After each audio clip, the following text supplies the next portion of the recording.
let's learn how to animate this entire character scene inside of Adobe Animate 2020.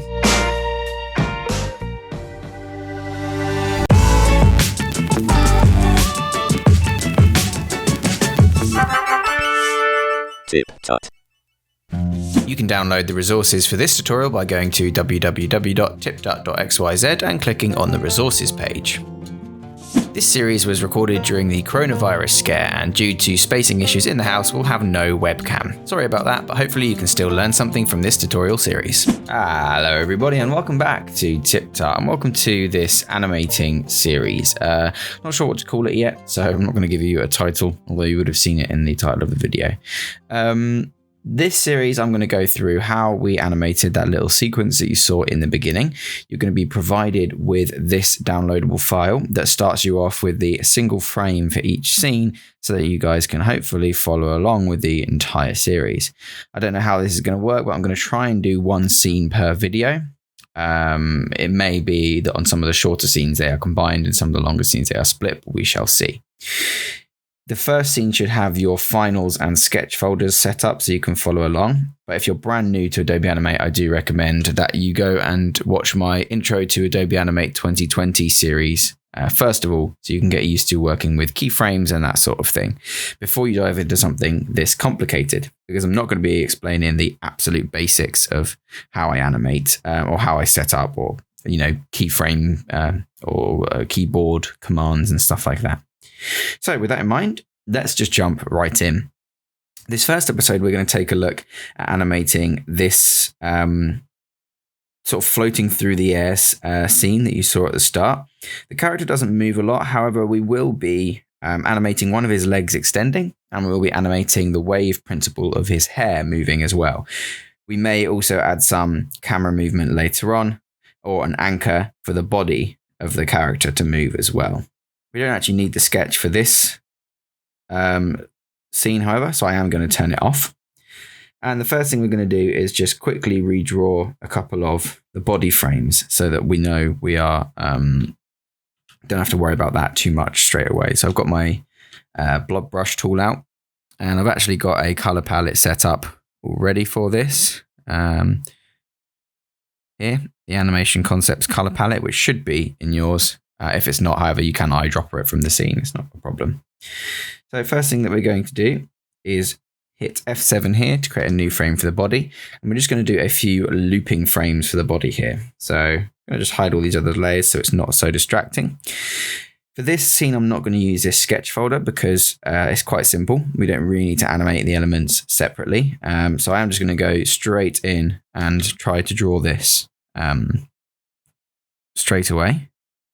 If you want to work on sketches first, feel free to go ahead. But with the body, he's not really moving much here. We just want a little bit of boiling. And boiling is when it looks like it's the same picture, but it's moving ever so slightly because of these sort of imperfections between frames. If you don't want that boil, you obviously don't have to redraw this frame. But these days, that kind of little boiling look is actually quite desirable by some people in their animations. I find that a F7 there to create a new frame. I find that a new frame every 2 frames on a 24 frame per second composition works well to create that sort of jittery hand-drawn look. And this is what's known as animating on 2s, because you're animating every second frame. And what that allows you to do is when you need to have more detailed movement later on, or quicker movement, you can animate on a single frame without having to adjust your document settings. So about 4 frames that loop when you want your character to be static seem to work fine for me. Obviously, see what works for you. And the reason I don't want to group all of this into a symbol is because later on I'm going to try and bring this into After Effects to add some of this graininess here that you can see in the background into the character as well. I'm not sure if I am going to do that or not yet. But if it were all a symbol, obviously all of that, the character were an entire symbol, all of that will be treated as a single object inside After Effects, meaning we'd have to apply grain to the entire object, which obviously isn't going to work if we want to apply different grains to his body or his eyes or his legs, etc. So for this particular section, I'm just trying to keep it as close as possible to the original, just by filling in his body. And we can see that looping. like so. That looks all right. So I'm just going to grab all those frames and hold Alt, drag them over so that it loops again. There we go. Now, I think about 32, 33 frames is probably going to be enough for this scene. That looks fine. So I'm just going to bring out all these other frames here.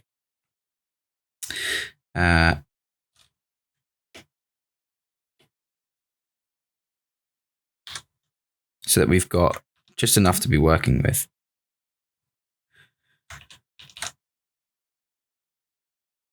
Like so. Let's take a look. So that loop looks pretty all right to me. So we're going to keep that for the body. Now the face, we're going to need to do the same thing.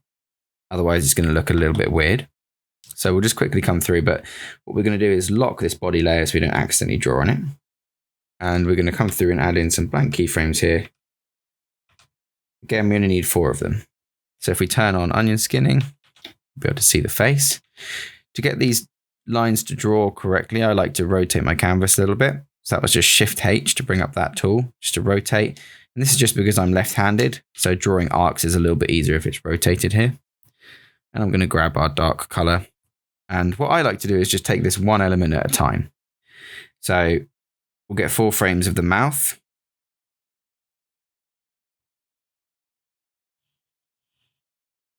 Pressing dot or right triangular bracket to move forward, and comma or left triangular bracket to move back. We're just going to draw ourselves 4 frames of the mouth. Again, here we're just trying to get that kind of boil.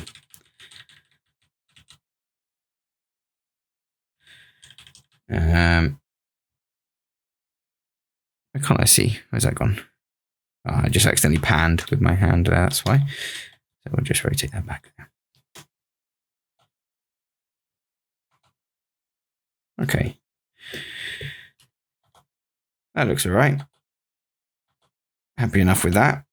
So we'll now draw another segment, perhaps this time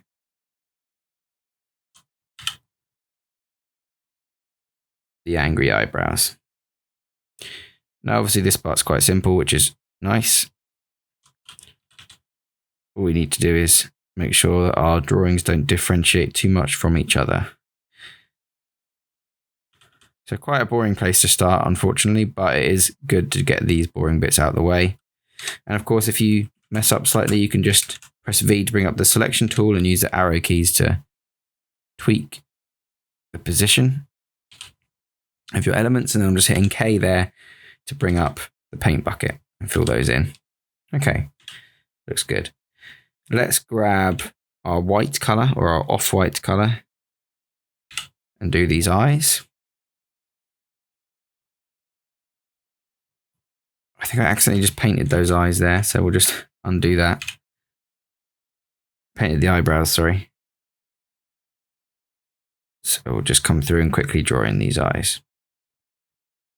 Now I find it's good to start with these kind of boiling animations because it gets you warmed up and it gets you used to drawing with the particular tools in Adobe Animate. I am, of course, using a graphics tablet, which you should know by now if you've been following any of my other tutorials. I highly recommend you get one. It doesn't have to be expensive. It doesn't have to be Wacom. It can be like a Huion or an XP pen. You can get them for about 50 quid these days, which I have been in trouble before for saying is quite cheap. I appreciate that cheap is obviously relative, but in terms of the technology you're getting inside that tablet, yes, 50 quid is cheap. Just make sure that your edges are nice and round, because obviously there's going to be looping, so people are going to be seeing this quite a bit. Okay, let's go with our selection tool, just click off. Back to our first frame here. Grab our dark color, and now we can come back through and do the eyebrows. Now I'm doing the eyebrows first because the last thing we need to do will be the pupils, as we'll have to change brush mode. So you might as well do that last in order to save you a bit of a ball ache.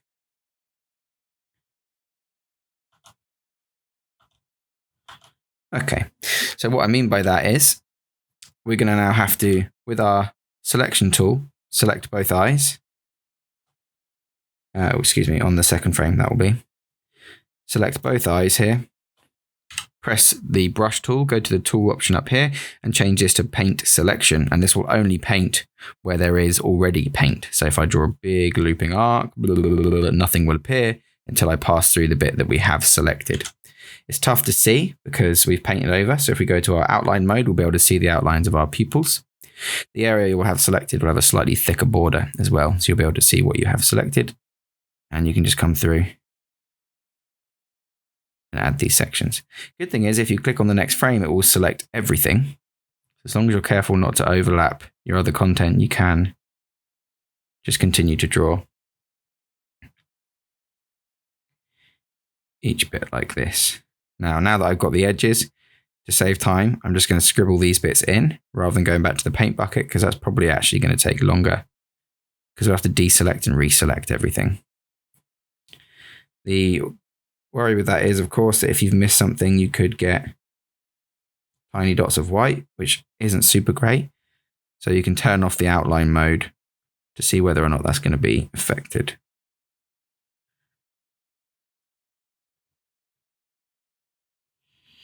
In fact, I imagine it doesn't matter if you paint anywhere, like on the mouth, because it's all the same color at the moment, but it would matter, obviously, if you painted the other side of the eyes. Okay, let's loop that little section by clicking the loop button up here. This one. And dragging the loop to be just those 4 frames. And then if we click off the layer and hit enter, it will just loop. That looks okay. His eyebrows are kind of janky. Let's see which frame is making the jank. I think it might be that last frame. So we'll fix that. Come through with our eraser. We've locked our body layer, so that's not going to matter. We're just going to erase just our eyebrow. And if we extend our onion skin just a little bit, we can see where the jank's coming from, and we can fix that. Oh, of course, if we go back to paint normal mode, that is. I don't like the fact that you can see this little bit of eye either, so I'm just going to paint that in. And that looks a bit better. The first one here, excuse me, jumped away again. First one here is a little bit long. So I think what we'll do is we'll erase that. And we'll just bring it up a bit. Again, that looks a little bit better. I'm happy with that. Kind of looks like his eye's twitching anyway, which is good. Let's turn off the loop. And now that we're happy, we could just drag these frames out for as long as we want. Again, we could put these in a symbol and make it looping, but for the reasons I explained in the beginning of this tutorial, we're not going to do that for this particular one. Now we just have the legs and the hair left. Let's do the legs first, because that's just going to be some straightforward animation. And then the hair we're going to do last, because we're going to be popping that inside a graphic, inside a symbol, and using a wave principle to animate those. So let's bring the legs in here. And I'm just going to copy our original leg position with Control-C. And I'm just going to use one of these blank layers down here with Edit, Paste in Place. Control-Shift-V, I'm just going to pop it down there. I'm going to lock and outline that layer. Then what that means is if we wanted to, we can delete these and still see the originals here. We don't need to see any of the rest of our animations, so we're just going to hide that. And now we've got a locked leg layer that we can use for the rest of our animation. Double click this rotation up here to bring it back to the center and grab our brush tool. Now the reason we're doing this is because currently both of his legs are sort of raised up. If we go to scene 2, you can see that one of his legs has extended. So we need to bring that in. So this won't actually be a perfect loop. What I'd quite like is for all this time that it's looping, for the leg to slowly extend as if he's sort of gently pushing out one leg. So we are going to use this first frame because we've already drawn it. So why not? We'll just copy that. Control-Shift-V, we'll paste it in place. So we've got our first frame back now. Going to lock and outline that guide layer. On the next frame, I'm just going to hit F7. This is actually going to be our last frame. So I'm going to come in and grab my darkest color for my brush tool, which I think I'm already on. Yes. And this leg is going to remain in roughly the same place because in the next frame it's already up. So we can just trace this one, which is good. Saves us a bit of time. Let's fill that in. And let's work on outlines on this layer as well, actually, because what that will allow us to do is draw in these extra elements as well and see those extra elements. So again, deselecting, we can go to our brush tool. We can get our lighter color. I will just check what color we used. Yep, it was this kind of reddish color here. Undo that. If we go to our next frame and go to outline mode, we'll be able to see that original one here, which kind of follows the edge of his shoe. Cool, that looks pretty good. Go back to our brush tool and our darker color. Now this leg needs to be extended out. So what I like to do, if I know this foot's going to need to be roughly the same shape, is I will trace it here. Fill that shape in. Select it with the V tool. Hit Q to bring up the transform. And then just transform it into the position that I need. So once his leg's extended, it might be further down like this. It might be out. It might be slightly larger because it's coming closer to the camera. So it's got a bit of forced perspective. And now we know that's going to be roughly the same size and shape. So what we can do is take the base of our leg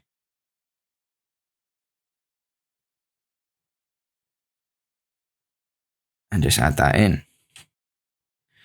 Now we know that we're probably happy with that look. So we can take our brush tool, we can take our slightly lighter red,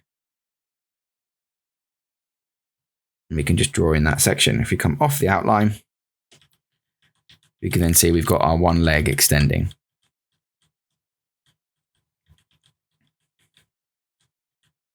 Now, one thing I can see is that this extra section has suddenly appeared here, so we're going to erase that. Because this leg we want to stay largely the same.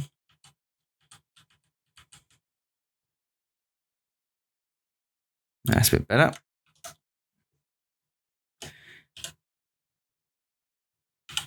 Just neaten up the edge there. Oops, that's the wrong color. Excuse me. There we go. Now, what we can do is just copy and paste this leg once we've drawn 4 frames of the same position onto the rest of our frames, which is what we're going to do, and then we'll come back through and draw the other leg. So we'll just add in a bunch of blank keyframes with F7. We need 2 more of this leg in this position, so let's quickly do that. Trying again to keep it as close to the original as possible. Because whilst this leg isn't moving, it makes sense for it to boil because this guy's rushing through the air currently. So there'll probably be some slight movement as he's hurtling towards what is almost certain death. So I'll just tidy up this corner, which I keep messing up. 1 more frame of that.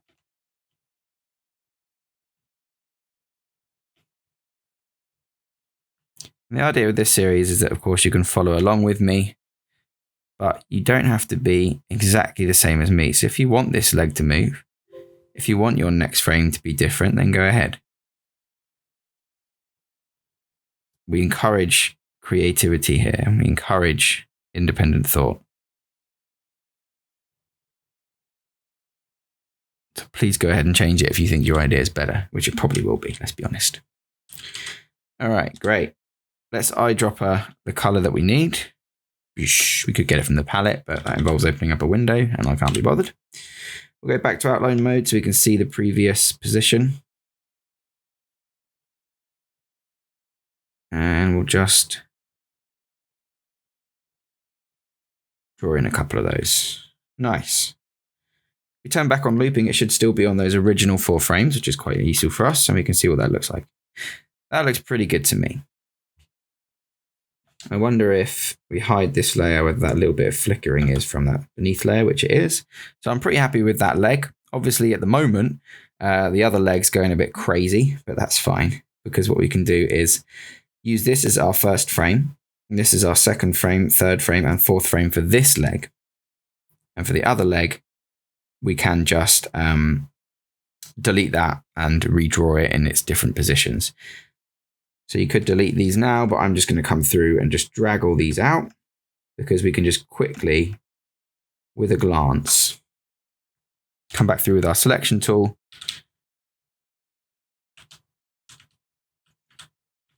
and remove these other legs. So again, those could have been on separate layers if you wanted them to.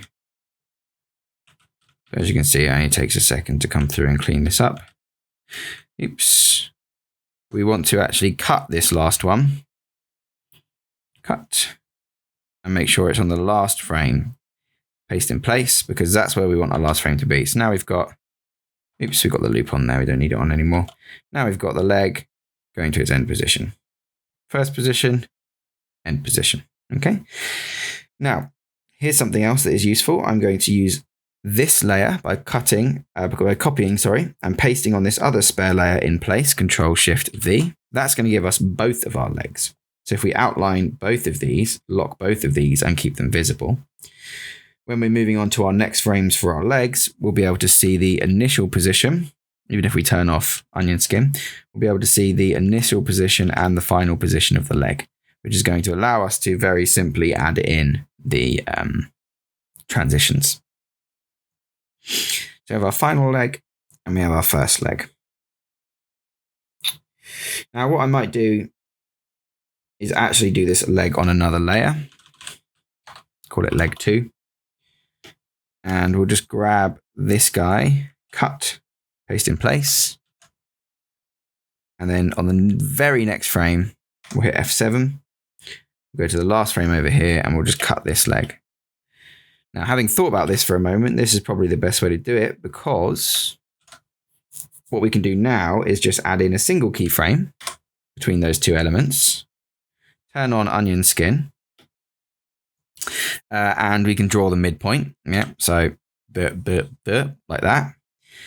Then we can drag this out again, pop this in the middle, draw a couple more, and then we'd have the midpoint for here. And then this one would be the midpoint for here, yeah? So we could get at a glance those legs moving out. If we did it the other way with it on a single layer, we'd have to pretty much guesstimate that. Now, how do we do this then? We have 1, 2, 3, 4, 5, 6, 7, 8, 9, 10, 11, 12, 13, 14, 15, 16 frames to draw here. So I'm going to get my blank layer down here. And I know this foot needs to move in 16 increments between the first position and the last position. Luckily, because of these elements down here, we have our first and our last positions already. So I'm going to use another spare layer in just a really, really bright color, maybe like bright red. I'm just going to draw a path of movement between the two. It's quite linear, so that's fine. We won't have this one be outlined though. We need another point from the middle of the top of the shoe to the middle of the end of the shoe. And we'll need the knee to move. And then the rest is just going to be straight lines, okay? So we have a point here that doesn't move, which is the hip. And we have a point here which does move, which is the heel, which then moves to here. Then we have the knee, which kind of goes from there to from there. So probably the knee is enough of a guide. Oops, excuse me. I was supposed to be holding space when I did that. So we're going to draw a point from the knee to this knee, and we kind of want that to extend out a bit because otherwise the legs are going to shrink. So if we drew a curve like that, that makes more sense. So these are the motion arcs, basically, that we want our leg to follow. Now, if we take another color, let's take, I don't know. Oops, I've colored that leg there. That's wrong. Let's just lock that layer because we don't want to touch it. But we could lock and hide it because we don't need it for the moment. Let's go back to this layer down here. Let's drag that there and put these on a separate layer just for guiding. Now we need 16 horizontal lines between the first point and the last point of the line. So let's grab this bright yellow. We have point 1 here, point 16 here. So if we want fairly linear animation between the two, we would just draw 14 equidistant points between here and then move the center of the heel to the center of this next line. But we don't want them to be equidistant. We actually want a bit of easing. Now, they don't have to be moving in 16 points all the way across. You could have it hover for a few frames, move quickly, then hover for another few frames. But for the sake of this one, we're going to have them moving 16 times. So we'll go to the middle. Now that's 3. That's going to be 5. So that'll be the middle of the motion, yeah? So the gaps are going to be quite large. Let's have them be equidistant up to 7. But then start to close on 9, 11, 13 and 15. So now we've got 1, 2, 3, 4, 5, 6, 7, 8, 9, 10, 11, 12, 13 frames. So what that means is, I think that's going to be more than enough motion. What that means is we're going to have to hold these frames at the start and the end. But that's fine because we can add that start and the end a little bit later. Yeah. So if we have 13 keyframes and here we have 16 keyframes, we could just move these in a little bit. We'll do that at the end though. For now, we'll just have it stopping for a few frames at the end. So that's our first one there. Now we want roughly the same thing on this next one. So we'll go 1, 2. Now the middle is going to be about there. Equidistant.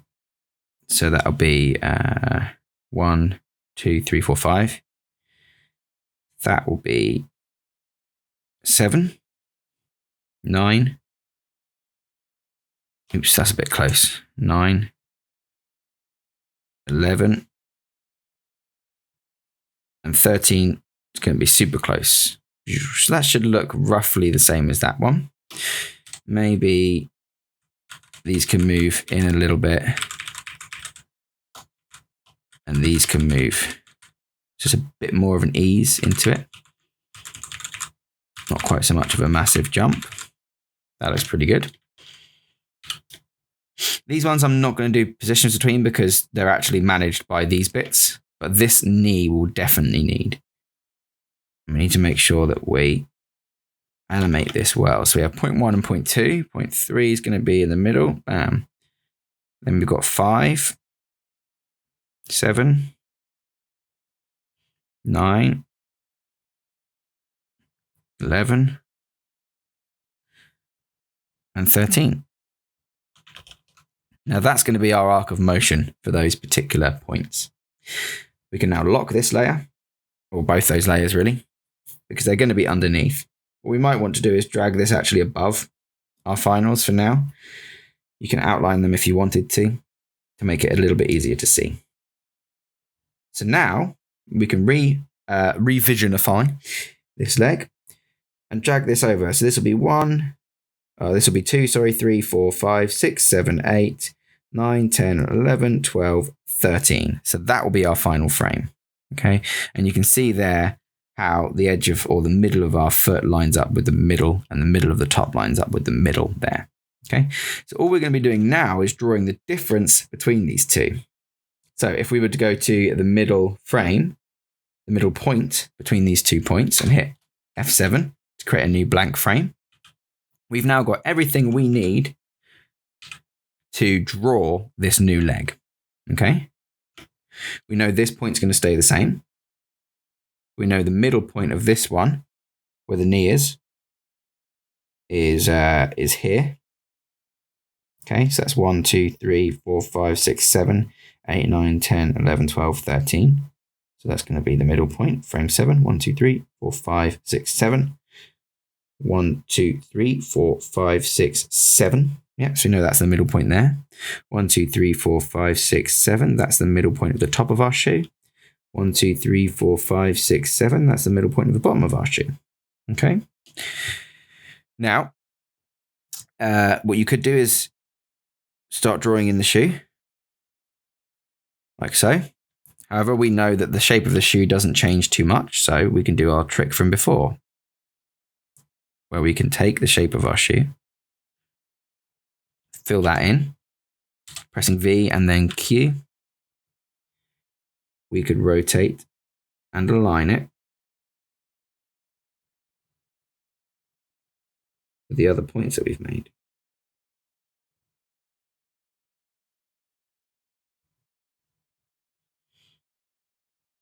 Rotate that there. We then just need to stretch this out a little bit. Like so. And we now have our foot according to those guidelines that we've drawn previously in the middle of the frame. Now, I do recommend taking this a chunk at a time. Don't try and draw the whole leg. Okay, so we've just drawn the foot. I'm going to go through and do all of the feet on every single frame. We can check that that's correct, and then we don't have to erase or redo a lot of our work over and over and over again.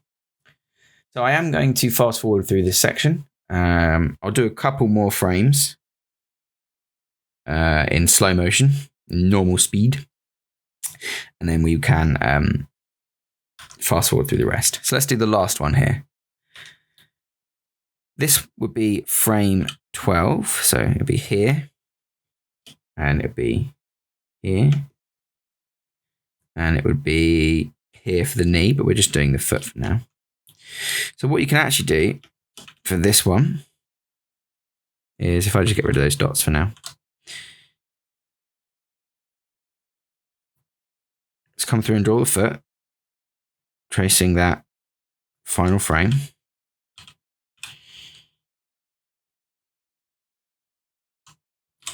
And then just move it. Just a tiny amount. Basically, you want the gap between this section here and the gap between this line and this line to be roughly there. It doesn't have to be perfect because this is kind of a rough style of animation anyway, but obviously the more detailed, the more cleaner you want it to be, the more accurate you want to be with your foot. Do the same thing on the other side as well. So we've got our first foot position here.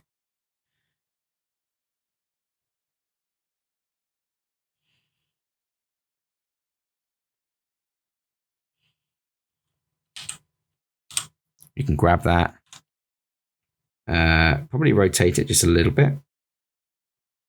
And again, not much of a movement. Maybe sort of that much, just to bring that rough amount of movement in that we saw previously. Okay, that looks all right. Let's just work straight ahead now. And in fact, let's just add all of our keyframes in now. Okay.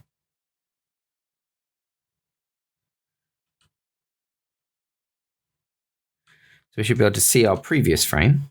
We're now drawing this next frame. Again, it's probably the same amount of movement.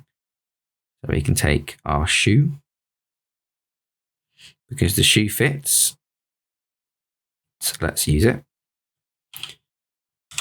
Again, you might have to press Q, just rotate that a little bit. Move it over just a little bit. Making sure the middle and the rough middle. So we actually probably want that to be a bit more angled like that.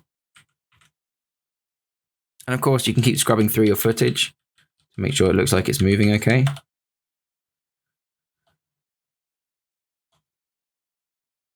can already see that starting and settling motion start to appear, which is good. Maybe we won't fast forward through this. But this is probably where we're going to have to start redrawing just normally, which is in a way a good thing, because now we can just start our point, like as you saw me do there, just bang on the middle of our points. Then we've got 1, 2, 3, 4 over here. Just trying to maintain the same size and shape of the shoe. Of course, you could take into account things like squash and stretch. As things are moving, they will change shape a little bit, or they can change shape if you want them to. If you really want to push it, this foot could get a little bit thinner as you squish it. Boff. Now, the next one, this is 5. So there's 2 frames between there and that middle section, which is here. So we have this one and this one to draw. So we take the middle of our shoe, 1, 2, 3, 4, 5, and the middle of our shoe here.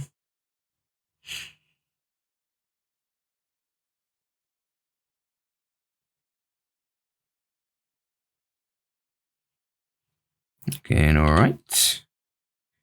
Bam. And now we've got the previous and the next frame, so we can just draw from the middle through the middle for our foot. As you can see, he's moving his foot quite slowly, and it's following the path that we've drawn here. I'll do all of the foot in accordance to this, and then maybe I'll fast forward through the knee. I'm just so conscious these videos get really long. So we've still got to do the hair on this video as well. But maybe that's what it takes. Maybe it is just that long. Hopefully you guys are happy with watching me for that long amount of time. At the start of the foot here, number 8, sorry. 8, 9, 10, 11, 12, 13. So 8 here. That part of the foot. Again, just trying to maintain the shape of the foot as it moves through. Maintain the curves that you've had before. 9, 10, 11, 12, 13. So 9 will be here. So you can see the middle of that foot was there. So 9, 10, 11, 12, 13. So 9 will be here. Here's where it starts to ease in again. So you need to start reducing the amount of movement between frames.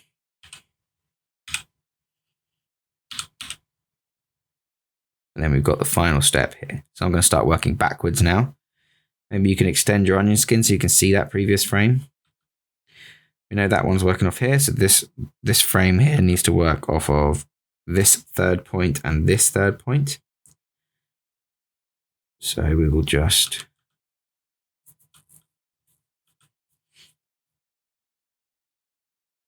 (10, 11, 12, 13, 10, 11, 12, 13, 10 here.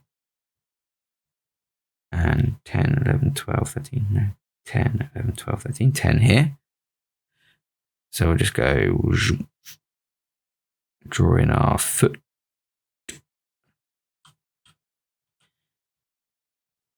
Getting a bit thin there, so probably need to widen this guy up a bit.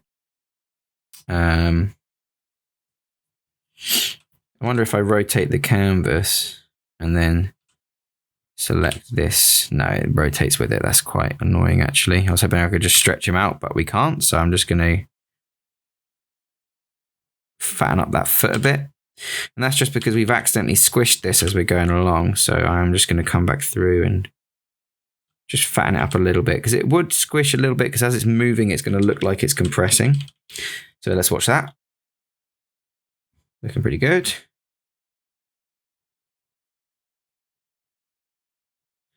Let's draw the final frame then.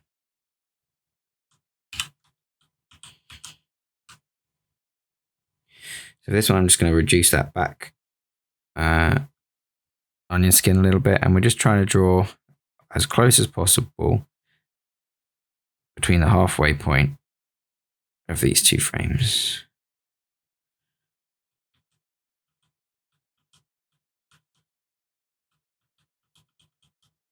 Looks pretty good. Let's take a look. There we have our foot moving. Looks okay, actually, for a first pass. I think I'll stick with that for now for this animation series, but obviously you could tidy it up a little bit if you wanted to, but we don't really have time to be doing that. So with these last 3 frames, you could either choose to just duplicate that leg in the same way we did with the face and the body and the other leg, or you could move this forward and do that same for that last bit here. What I'm going to do is now go through and draw the knee, and then go through again and draw the sort of arc on the foot there that highlights it. Just remember when you're drawing the knee that if you go to your middle point of your animation, your leg must stay, there's forced perspective, so it doesn't really matter too much, but the point of your knee must align with the points on this curved arc in the same way that it does this straight one. So I'm just going to fast forward through that and see you on the other side.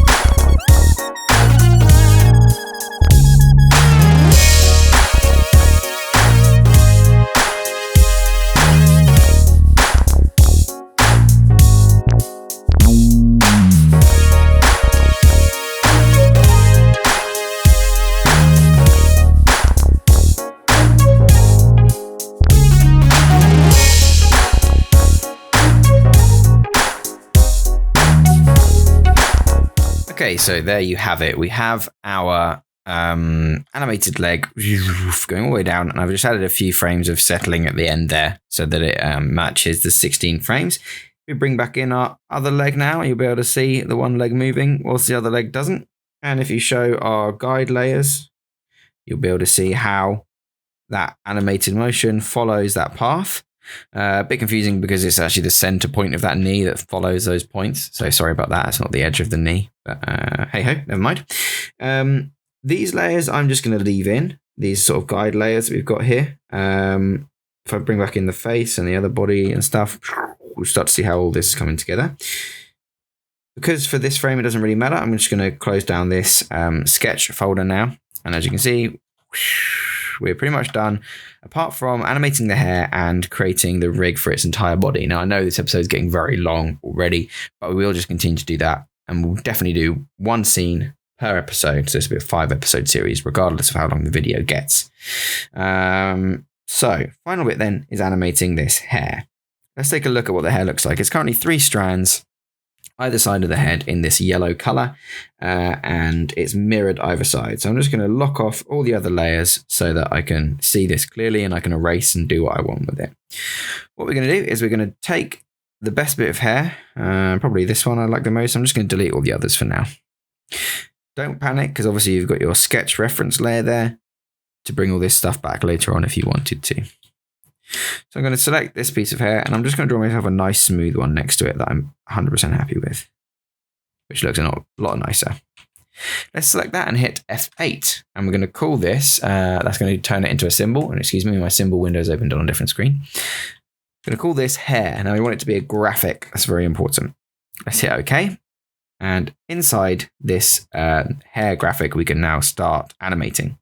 I'm going to add another layer and drag it underneath, and I'm going to give myself a few frames. Now we're going to animate this using the wave principle. Okay, so we're going to use this bit that we just drew as our guideline. So we're going to add another layer. We're going to lock and outline that first layer. And then on this layer on top, we're going to draw the opposite of this strand of hair. So if we've got this as sort of the step 1. Step 2 is opposite, will be the curves going in the other direction. So we've got this bulging that way. Okay. So that will be, this bit is now bulging that way. And the others will follow suit. So 1, 2, 3, and the end point will be roughly the same. Now if we lock and outline that layer, we've got the 2 extremes that we want for our one piece of hair. Now, the way the wave principle works is actually really simple. Oops, excuse me, I dropped my pen. Probably not very helpful. Let's say, for example, we have a wave like this. Now, to create a perfect wave moving across the screen, all you'd need to do is do exactly what we've done. Draw an additional wave that sort of makes it look like a strand of DNA, and then incrementally move between those two until all of your frames are in perfect sync. And you've got a picture of what essentially looks like this, but moving across the page like so. So actually, if we hover, you can see that you'd be where that grayed out version is and where this finished version is would be the 2 endpoints of your keyframes. Now, because our hair is attached, however, all you need to really worry about is getting from point A to point B and shifting one of these lumps up and away while still remaining rooted. So if that doesn't really make sense, it's probably because I did a terrible job of explaining it. But hopefully by the time we get to the end of this little animation, you'll see exactly what I mean. So added a bunch of keyframes there. Let's draw in our first frame. Boom, number 1. So we've got hair going, if I do this on a different layer, we've got hair going this way, and this way. Okay. The next frame is going to be the exact same thing, apart from this lump is going to move a little bit onwards. Yeah. So if we did draw this whole thing again and shifted it along a little bit, yeah, we would then extend that. This would then kind of extend this way a bit because it's being pushed in the opposite direction. This would then obviously not, because otherwise that would mean the hair is growing. That will probably end there still. Okay. So you're actually losing a little bit of that curve. The next step would then just be to keep going and keep going and keep going and keep going. So that's what we're going to do. We're going to pretend that start of this orange curve has started to come in, which means it's going to push this green curve along. And we're basically just going to take this green curve and start pushing it and pushing it and pushing it. So this is going to get a little bit closer to that next frame. That's obviously going to end a little bit sooner. Getting really close to that orange frame now. And then we've got the orange frame. Okay, so there's step one. You can see that it looks like that hair is flicking in the wind. All we need to do now is go from the orange frame back to the green one. So flatten it a little bit, flatten it a little bit, flatten it a little bit. Start bringing in this green curve again by pushing the rest of these along. Bring in that green curve a lot more. And then we need a frame that is pretty much like the green curve, but not really. And then there's our perfect loop. Okay, so if we were to remove a couple of these extra frames that we don't need, remove frames, turn on looping, and we just extend that loop, we've got a pretty much good looking piece of animated hair there. Okay. First thing we're going to do, because I'd like to leave all these guide layers in, but if we publish them, then they'll be seen. So I'm just going to go to publish settings, and I'm just going to uncheck include hidden layers. I'm also going to check optimize for After Effects, but that's for a later thing. What that means is then when I hit Control Enter later on, if I hide all these guide layers that I've made, then they'll no longer be visible in the final output. So there's our animating piece of hair. I'm pretty happy with that. I'm not quite happy with this last frame here. That looks a bit weird. Oh dear. Excuse me, that's my computer just falling apart. You probably heard that. I think it's because that's too much of a big jump. But we'll see. Let's just redraw that last frame. Yeah, that's better. Much better. Okay, sweet. So there's our one piece of hair, and we're happy with that. Now what I'm going to do is just drop out of this graphic here. I'm going to go to my free transform tool, and I'm going to put the point of rotation down at where that piece of, the root of that piece of hair lives. And we're just going to hit Control C and Control V and paste it. And then we're just going to add in some more strands. If you want them to look not perfectly similar, you can, of course, squash and stretch a few of these, which is what I'll be doing. And what this does is allows us to animate a single piece of hair instead of several. Okay, now we've got that loop on, so we'll just turn that off. And that looks pretty good. It does look like it's going a bit slow, however, so I'm going to go inside this symbol and I'm going to see what it looks like if we double this speed there. So I'm just going to select and hit Shift F5 to remove these frames.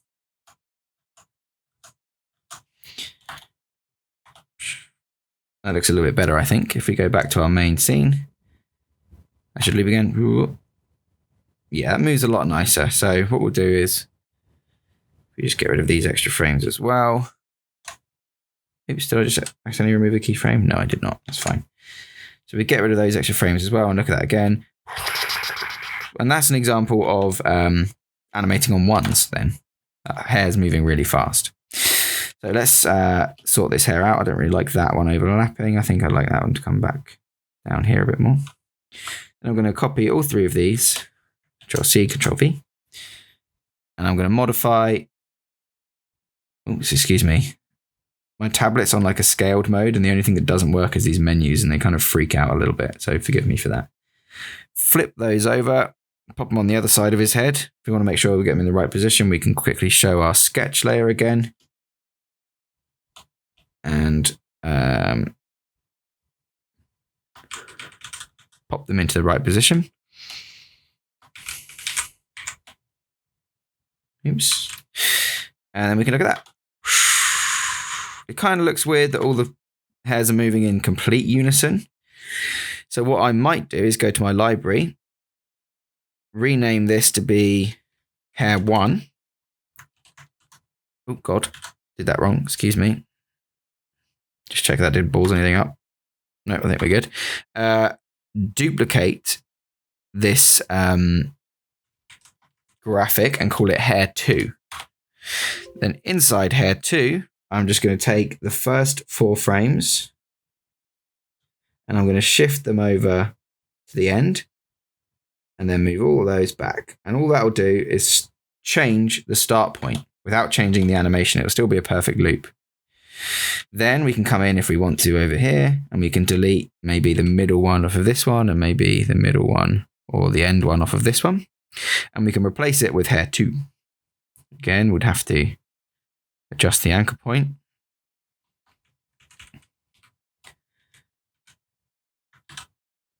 Oops. Copy and paste that. That one is now the right direction, so that's fine. We'll pop him in.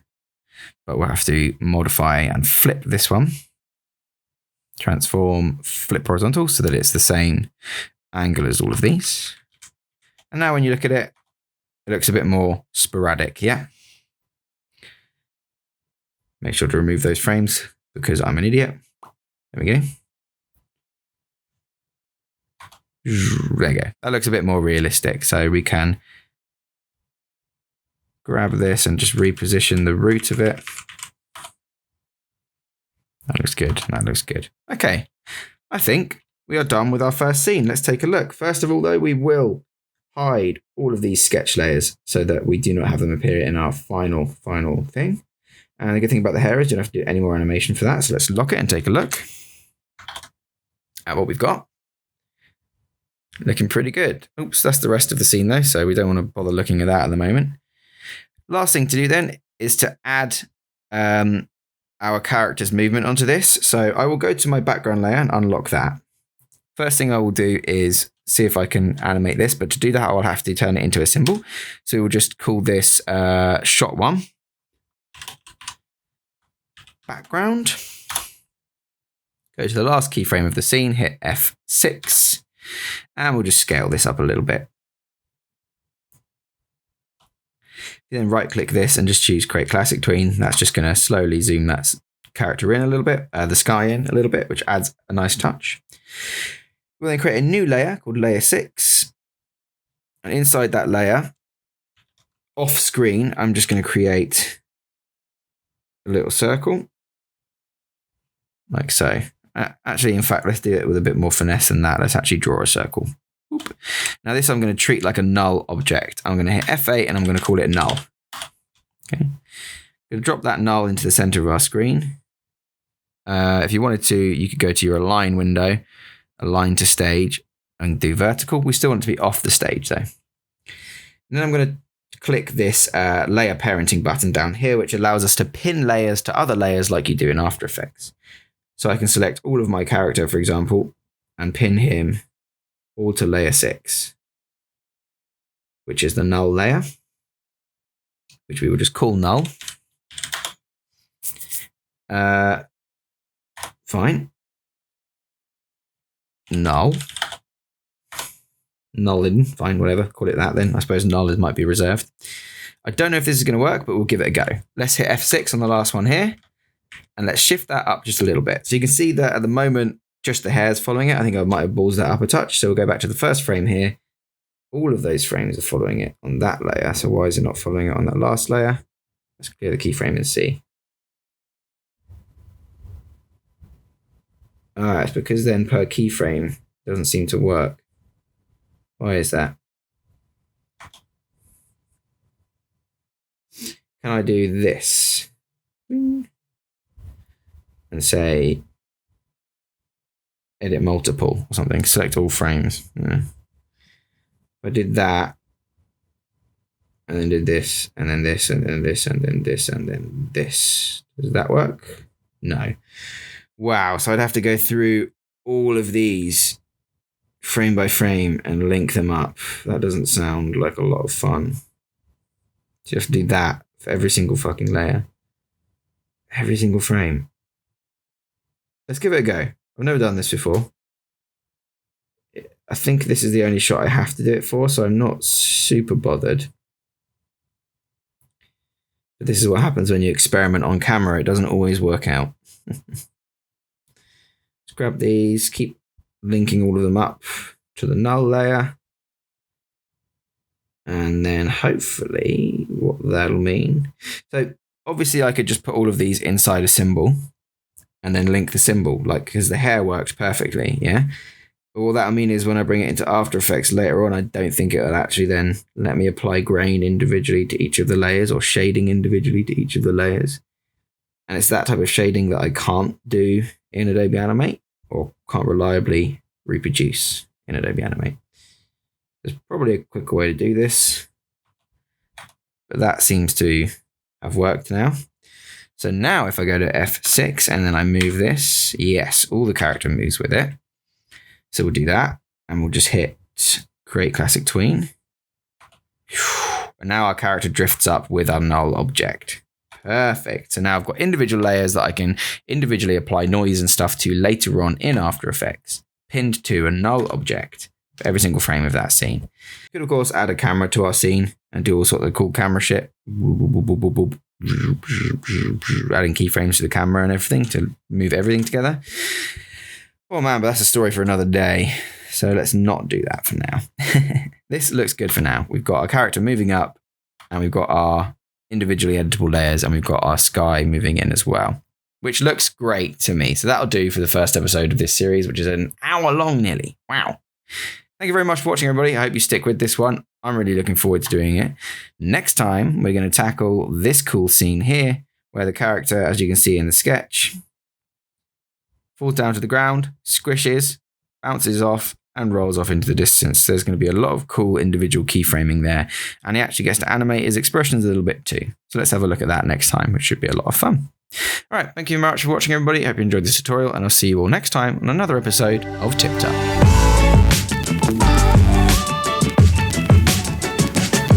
Remember to subscribe for more tips, tricks, and tutorials. Thanks for watching.